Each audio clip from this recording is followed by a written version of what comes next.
Welcome to Gomez world. இன்றைக்கி என்ன ரெசிபினா அரிசி கெட்டி உருண்டை.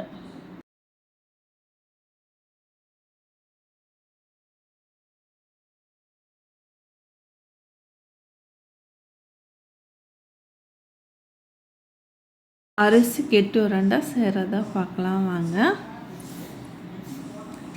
இதுக்கு அடுப்பு ஆன் பண்ணி கடாயை வச்சுருக்கேன். இதுக்கு ஒரு டம்ளர் அரிசி, சாப்பாட்டு அரிசி எடுத்துருக்கேன்.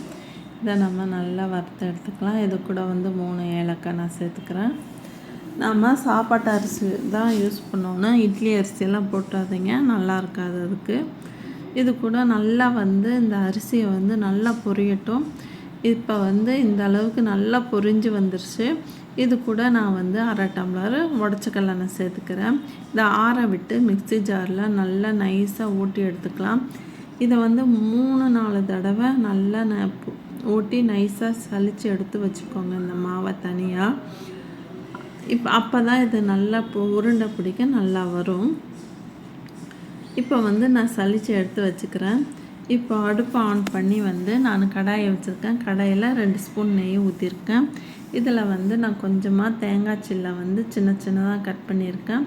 இதை நல்லா பொன்னிறமாக வறுத்து எடுத்துக்கலாம். இப்போ இதை நல்லா பொன்னிறமாக ஆன பிறகு இது கூட நான் கொஞ்சமாக முந்திரியும் நல்லா உடச்சி வச்சுருக்கேன். அதையும் சேர்த்து வறுத்து எடுத்துக்கலாம். இது நல்லா பொன்னிறமாக ஆன பிறகு நம்ம நிறுத்திடலாம். இது ஆயிடுச்சு, இப்போ நிறுத்திடலாம். இப்போ நான் 4 அச்சு வெல்லத்தை தட்டி நான் 1 டம்ளர் தண்ணி ஊற்றிடுறேன்.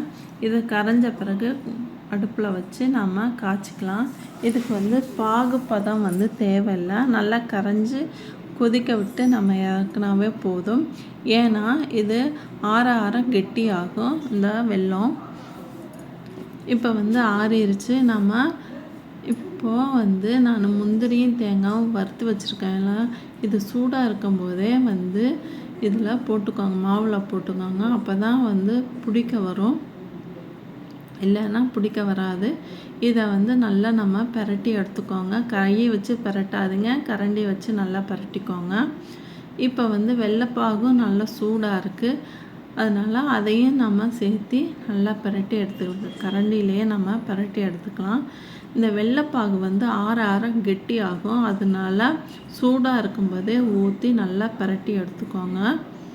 அதனால தான் நான் சொன்னேன், தண்ணியாக இருந்தாவே நம்ம பிடிக்கிறதுக்கு வரும். கெட்டியாக இருந்தால் பிடிக்க வராது.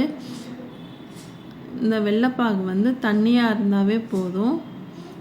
அப்போ தான் சாப்பிடவும் நல்லாயிருக்கும். ரொம்ப கெட்டி ஆயிடுச்சுன்னா கடிக்கவே முடியாது. இப்போ பாருங்கள், கொஞ்சம் கொஞ்சமாக ஊற்றி நல்லா இப்போ ஆறிடுச்சு ஓரளவுக்கு. இப்போ பிடிக்கிற பக்குவத்தில் இருக்குது. இதை நான் கெட்டி உருண்டை நான் பிடிச்சிட்டும் நான் உங்களுக்கு காமிக்கிறேன் பாருங்கள். எங்கள் பாட்டியும் சரி அம்மாவும் சரி ஈவினிங் ஸ்நாக்ஸுன்னு சொன்னாவே இது தான் பண்ணி கொடுப்பாங்க. அவ்வளோ டேஸ்ட்டாக இருக்கும். நீங்களும் செஞ்சு சாப்பிட்டு பார்த்துட்டு எப்படி இருக்குன்னு சொல்லுங்கள். இது மாதிரி வீடியோஸ்க்கு என் சேனல் லைக் பண்ணுங்கள், ஷேர் பண்ணுங்கள், கமெண்ட் பண்ணுங்கள், சப்ஸ்கிரைப் பண்ணுங்கள். தேங்க்யூ ஃபார் வாட்சிங்.